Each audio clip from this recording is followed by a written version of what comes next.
আসসালামু আলাইকুম, কি অবস্থা সবার? আজকে অনেকদিন পরে একটা ভিডিও নিয়ে আসলাম। এখানে হচ্ছে আপনারা যারা বাজিতপুর ভাগলপুরের মানুষ আছেন তারা তো আসলে দেখেই চিনতে পেরেছেন এটা র‍্যাপ অ্যান্ড রোল রেস্টুরেন্টে। তো আমাদের বাজিতপুর ভাগলপুরের এরকম মানুষ মনে হয় কমই আছে যারা এই রেস্টুরেন্টটা চেনেন না। তো এই র‍্যাপ অ্যান্ড রোলের দম বিরিয়ানি আর চিকেন তান্দুরি আমার খুবই পছন্দ ছিল।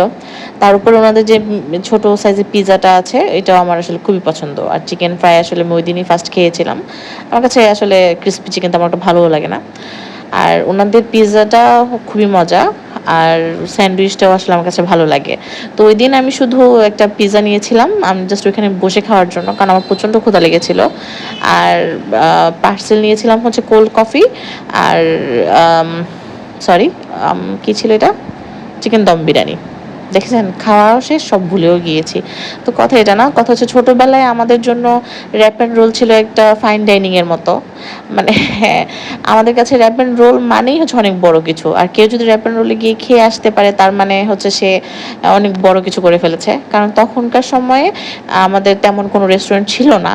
আর রেস্টুরেন্টে বসে খাওয়া আমাদের জন্য এক প্রকার বিলাসিতা ছিল।